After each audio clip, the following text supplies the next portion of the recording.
subscribe. Give me some your support. Hello and welcome. It's about 8 o'clock in the morning. It's the 6th day of July, 2022. It's 64 degrees and really cloudy here at Site B. Why am I using the camera? I don't know. People apparently want to see more motion and interaction on my videos as opposed to just the static screen in the picture. I don't like doing live, mostly because my computer can't really handle it. And, I don't really know how to do any of that cool editing stuff. I probably should learn, but I don't know. I think part of my shtick is just, live streaming and my mistakes. I think people appreciate that, but maybe they don't. I don't know. We're trying to get to 1,000 subs, so maybe seeing my face will get more subs. I don't know how this works.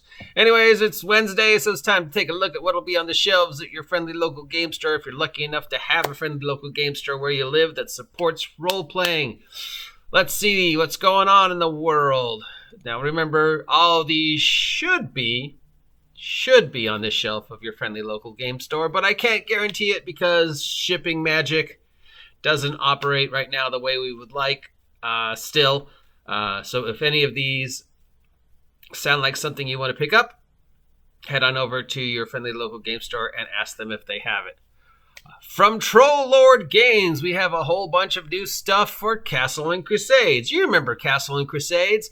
That's the game Gary Gygax was last working on before he passed away, and the one that Gary Gygax claims, was closest to what he wanted Advanced Dungeons & Dragons to be. Just a reminder that after Advanced Dungeons & Dragons, Gygax didn't really have any work or interaction with Dungeons & Dragons and was working on other projects, including Castles and Crusades. So if you want to be somebody who claims they're playing the game that is Gygax's legacy, it's this game, not 5th edition. Anyways, we've got the Castle and Crusades Player's Handbook for $30. We've got the Castles and Crusades Monsters and Treasures book for $50. We've got the Castles and Crusades Keeper's Guide for $60. We've got the Castle and Crusades box set adventure path called Shadows of Aufstrag, Aufstrag, Aufstrag. These are all from Troll Lord Games. They are all for Castle and Crusades / Advanced Dungeons & Dragons / the OSR.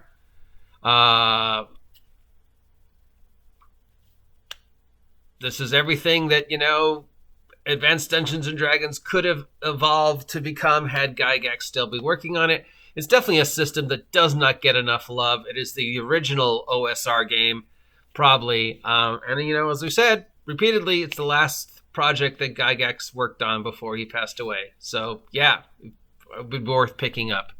Speaking of the OSR, Necrotic Gnome has released some stuff for Old School Essentials. For Old School Essentials, we have Old School Essentials The Rules Tomb and a adventure called Isle of the Plangent Mage. No relation to the pedantic Aaron. The Old School Essentials Rules Tomb is $40.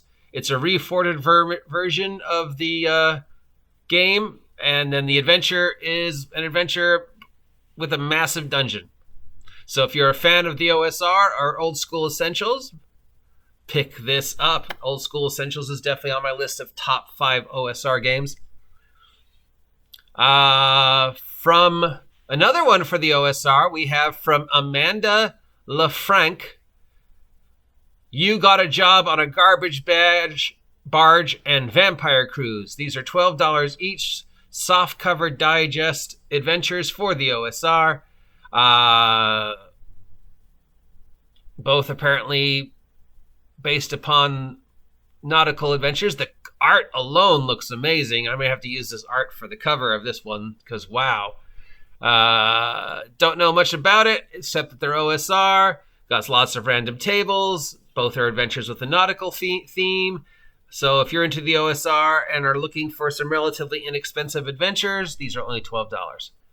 From Melsorian Arts Council, we have Troika, Troika, Troika, and the Slow Sleigh to Plankton Downs.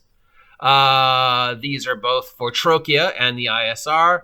They're running about $27, and deal with, the weird world of acid fantasy that is Trokia. Think of Trokia as a Dr. Seuss 2D6 OSR fantasy system, and that barely scratches the surface of the amazing weirdness that is Trokia.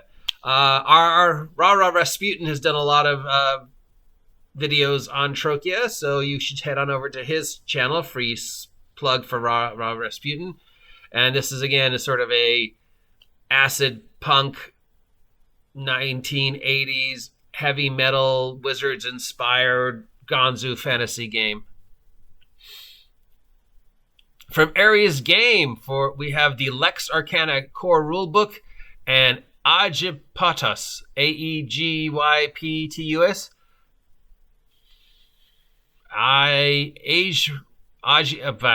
Why do I even try? This is for the Lex Arcana world game. It's $55 for the rule book and $45 for Aegyptus. I'm saying that wrong. This was designed by the same individual who designed the One Ring role-playing game for Free League.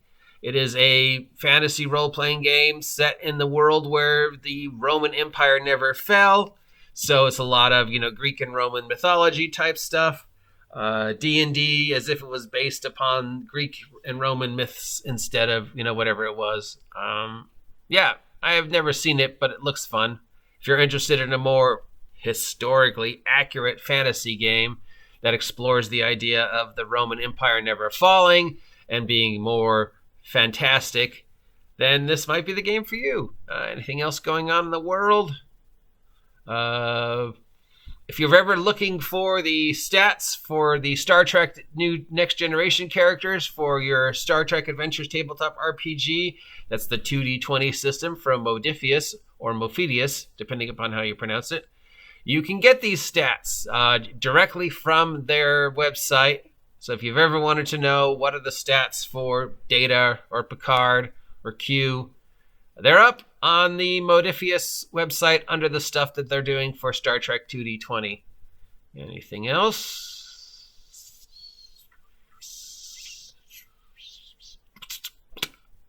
Nope. That is all the product that is currently supposedly available at your friendly local game store this week. Again, as always, shipping is delayed, so don't take my word for it. Please contact your friendly local game store and make sure that if there's a product you saw there, they have it in stock. I thought Radiant Citadel was out by now, but I guess it was wrong. I was wrong. So we'll have more information on Radiant Citadel, because I'm sure there'll be tons of controversy about that, because Wizards of the Coast 5th edition equals controversy. Oh my god. Till next time, I'm the OGGM. Let me know if you appreciate this format more and want to see more interaction and things. I don't know. I probably should eventually get around to learning how to edit and doing all those special effects things like Grim Jim does. Shout out to Rah Rasputin. Technic. To you soon. Now get off my land, you damn kids.